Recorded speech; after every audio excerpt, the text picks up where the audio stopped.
Hi, welcome back to the channel.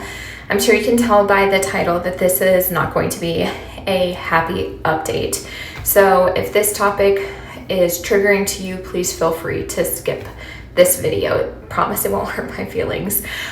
We are coming right off of everything that happened, so I look kind of rough and pale and tired, but I just wanted to get this video out to y'all because everyone has been so supportive and I appreciate it so much. But real quick, if you're not subscribed to the channel, if you could pretty please do that, I would very much appreciate it. So let's get into it. Where I left y'all is that I had blood work, my numbers had risen well, and they wanted me to come back on a Friday for more blood work and an ultrasound. So that's exactly what I did. I went in, my HCG on that Monday, I think was like 317, and my HCG that Friday was 1215. So it rose appropriately, which I was really excited about. So we had the ultrasound. I was, by the transfer date, supposed to be 6 weeks that day. We did see a gestational sac, and that was measuring 5 weeks, 2 days. So the thought at that time is that we had a late implantation and that maybe both embryos started to implant, but then only one continued to grow. And that's why we had the dip in the HCG. So that was the thought. I didn't feel great about that. I was definitely really nervous, but still had some optimism. So they wanted me to come back that next Monday for more blood work and another ultrasound. So that's exactly what we did. My HCG that Monday was 3,264. So it again rose appropriately. However, when we did the ultrasound, there was still no fetal pole, no yolk sac. So obviously no heartbeat either. And the gestational sac only grew 1 day in those 3 days.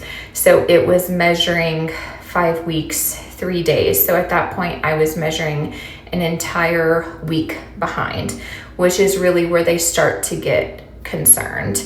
And I really should have had more structures at that point in the gestational sac. So they wanted me, this was a Monday, they wanted me to come back the following Friday. At that point, I had done lots of research and I knew that there was a very, very slim chance that this was going to be a viable pregnancy. So there was lots of tears, lots of emotions, just super, super upsetting. And then also having to wait that long is kind of traumatic as well. But the time went by as it does. No matter how hard it is, time does pass, no matter how slowly. So we did go back that next Friday, which was actually just a few days ago. And they did the ultrasound and it was still an empty gestational sac. No yolk sac, no fetal pole, no heartbeat. And the sac had only grown not too much. So I was only measuring at that point, the sac was measuring 5 weeks, 5 days. So, and I was supposed to be 7 weeks at that point. So at that point, I was diagnosed with a blighted ovum. So what happens is, oh yes, and my HCG came back at 6,964. So I was supposed to be at over 12,000 that day. So my HCG was beginning to not rise appropriately as well. But a blighted ovum is where the embryo implants, and for some reason, the embryo does not continue to grow, but the gestational sac does. So that's why you do get pregnancy symptoms. Your HCG continues to go up because this sac is producing HCG, like from where the placenta is going to be. So there is absolutely nothing that can be done, unfortunately. It's very, very sad. The nurse was really nice. And we talked about our options. I did want to have the surgical procedure to remove the pregnancy called a DNC, but that was not available to me at that time. And with the nature of a blighted ovum, it can take a very long time for your body to realize that it is not a viable pregnancy.